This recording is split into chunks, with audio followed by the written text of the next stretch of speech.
જય શ્રી કૃષ્ણ, જય માતાજી. કેમ છો બધા? મજામાં? મજામાં જશો તો સ્વાગત છે તમારું આજના નવા વ્લોગમાં. આજે તો આપણો વ્લોગ વહેલો ચાલુ કરી દીધો છે. બપોરના થયા છે 11:30.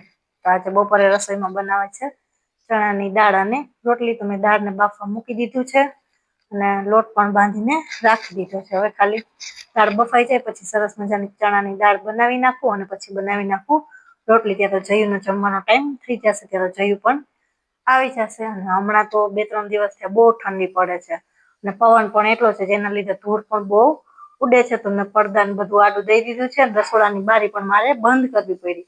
ચણાની દાળ બાફવા મૂકી છે, પવનના લીધે આમથી આમ ગેસ થતો હતો એટલે કાંઈ ફરદઈ સીટી પડતી નહોતી. હવે પડે જોઈ દે, કારણ કે ગેસને ફૂલ કરી નાખ્યો અને બારીને કરી દીધી બંધ, જેથી કરી ફટાફટ મેં દાળ બફાઈ જાય તો દાળ બનાવી નાખું. તમારે ત્યાં બધાને કેવી ઠંડી પડે છે જરા કોમેન્ટ કરીને જણાવજો. અમારે તો બહુ પડે. તડકે જાઉં તો થોડી વાર મેં કીધું હું ઉપર જઈશ તો દાળ અહીંયા બળી જશે, એટલે હું કાંઈ ઉપર ગઈ નથી. મેં કીધું પછી જાશું નિરાંતે ઉપર. ઉપર પણ શું જાય, ધૂળ જ એટલી ઉડે કે આપણા આખા ભરાઈ જાય. એટલું તો જો પડદાને બધું આડું જ દઈ દીધું છે.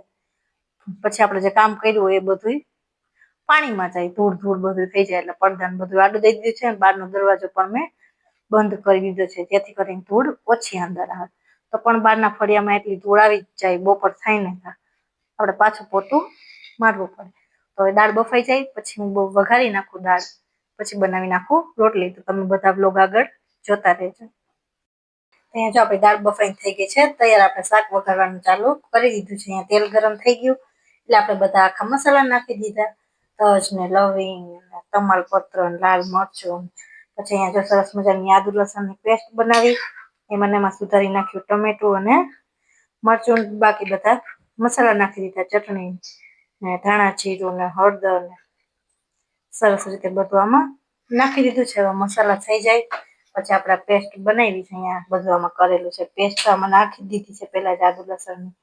હવે થઈ જાય એટલે પછી આપણે સરસ મજાનો વઘાર કરી નાખીએ. પછી વઘારને થોડી વાર પાકવા દેશું, પછી નાખી દઈશું ચણાની દાળ. તો હવે જો મસાલા સરસ રીતે ઉપર આવી ગયા છે, તો હવે આપણે ટમેટું મરચું બધા મસાલા છે તો એ નાખી દઈશું.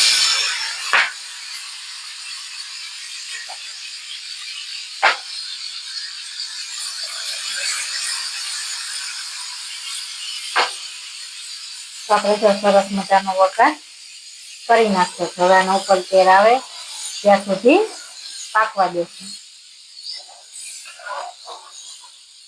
તીખી એકદમ સરસ મજાની દાળ બનાવીએ. જઈને કહેવા જોઈએ કે ના શરદી પાકી જાય. તો આપણે આના ઉપર તેલ આવી જાય ત્યાં સુધી પાકવા દેશું અને પછી નાખી દઈશું ચણાની દાળ. તો જો સરસ મજાનો વઘાર પાકી ગયો છે. ઉપર તેલ આવી જાય ત્યાં સુધી સરસ રીતે આપણે વઘારને પાકવા દેવાનું. સરસ પાકી ગયો છે. હવે આપણે અહીંયા દાળ બાફવાની રાખી છે. હવે આપણે દાળ આમાં નાખી દઈશું.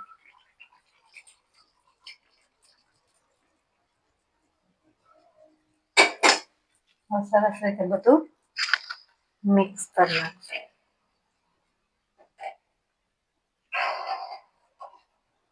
હવે આને પણ થોડી વાર પાકવા દેશું ને પછી ઉપરથી નાખી દેશું લીંબુ. પછી તમે બધા કોમેન્ટ કરજો કે અડદની દાળ કેવી, સોરી અડદની શું ચણાની દાળ. અડદની દાળ અમે વધારે બનાવતા હોય ને એટલે બોલાઈ ગયું કે અડદની દાળ. તો આપણે આને થોડી વાર પાકવા દઈએ અને પછી નાખી દઈશું પછી થોડુંક એવું લીંબુ. તો મેં ચણાની દાળ તો એ જો સરસ મજાની વઘારી દીધી છે. હવે ચણાની દાળને આપણે થોડી વાર પાકવા દઈએ. પાકી જાય પછી આપણે ઉપરથી નાખી દઈશું લીંબુ. લીંબુ નખાય થોડુંક એટલે સ્વાદ બહુ મસ્ત આવે. અમે તો નાખીએ, તમે બધા નાખો કે નહીં કોમેન્ટ કરજો. ન ખાતા હોય તો ન નખાય તો પણ ચાલે, પણ ખાતા હોય તો નખાય, સરસ થાય. પછી બનાવી નાખું રોટલી. ત્યાં તો જયું આવી જાય. જોઈ કેવી સરસ દાળ થઈ છે એમ એકદમ મસ્ત. હવે એને થોડી વાર પાકવા દઈએ પછી નાખી દઉં લીંબુ. તો ચાલો હવે હું બનાવી નાખું રોટલી. દાળ ભલે થોડી વાર પાકે ત્યાં તો રોટલી થોડીક બનાવી નાખું, પછી ઉપરથી નાખી દઉં લીંબુ અને ચણા ભાજી. તો તમને બધાને પછી બતાવીશ કે જોઈ લો હવે ચણાની દાળ બની થઈ ગઈ છે તૈયાર. હવે જયું આવતા જશે. કેટલા વાગ્યા મેં કઈ ટાઈમ જોયો છે નહીં. રોટલી પણ બનાવીને રાખી દઉં, પછી એને જમીને જવું હોય એટલે વાર ન લાગે. તૈયાર હોય જમવાનું તો આવીને સીધા જમવા જ બેસી જાય. તો ચાલો દાળ ભલે પાકે ને હું બનાવી નાખું રોટલી. શું કે મિત્રો બધે મજામાં? જો હું ઘરે બપોરે આવ્યું અત્યારે તો જમવાનું રેડી થઈ ગયું છે. ચણાની દાળનું શાક છે, રોટલી છે, છાશ છે ઠંડી ઠંડી અને વેફર. હાલો બધા બપોરા કરવા આવી જાઓ. આપણે નિરાંતે હવે જમી લઈએ, પાછા ભાગીએ કામે. બરોબર ને છે? હા.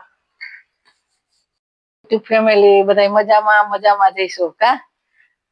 જય શ્રી કૃષ્ણ, બધાને જય માતાજી. જો આજુ કેટલા દિવસ બહાર હતી ને, આજે આવી ઘરે. જો હરખ ઓલી આવી, ગાજર, લીંબુ, કાકડી, ફુલાવર, મરચા, ટમેટા, આ લીલી ડુંગળી, ધાણા ભાજી અને મેથી. આવું બધું શાકભાજી લેતી આવીને આમાં હું ચા લઈ આવીશું. જો આ નવો એમાં જો આ ફ્રી આવ્યું છે. હા, જોઈએ એક વાર વાપરી કે કેવો આવો રાજાણી ચા. તો પછી આપડે આજ લેવું, બરોબર? એક વાર વાપરી જો કે સારું ના આવતું હોય તમારે સાઈઝ પીવા થાય છે. કેવા સરસ ગ્લાસ છે જો, મસ્ત મજાના ડિઝાઇન વાળા. હો સરસ છે, કાઢીને બતાવો કોથળીમાં. સરસ સારા લાગે એવા છે. વિડીયો હમણાં નહોતા આવતા, હવે આય છે. ફરી આમાં બહાર જવાનું ટાણ વધારે થઈ ગયું છે ને, કઈ નક્કી નહીં. કા શાકભાજી બહુ આવ્યા છે. ગાજર તો બહુ જ છો, કેવા ગાજર નું કીધું છે. લીંબુ લેતી આવી હતી, લાઈ લેતી જ જાવ. શાકભાજી આવી છે, સરગવો ને કઢી કરવી છે એટલે લઈ આવી છે. જા આની રેસીપી આપીશું તમને, હરગવાની કઢીની. એના કરતા શાક મજા આવે. ના, મારે કઢી બનાવીશ.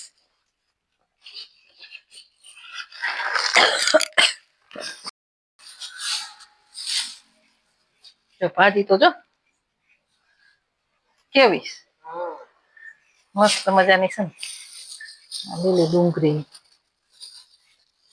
લીલું લસણ તો મસ્ત. લીલું લસણ લેતી આવી. હા, બધું કરી નાખીને બકાલું. લીલું લસણ એવું, ધાણા ભાજી કેવી મસ્ત મજાની. હાલો ધાણા ભાજી વીણવા, બધા મેથી ખાવી હોય તો બધા આવી જાવ. ભજીયા બનાવી કા. અને અમારા વિડીયો સારા લાગતા હોય તો લાઈક, શેર ને સબસ્ક્રાઈબ કરવાનું ભૂલતા નહીં.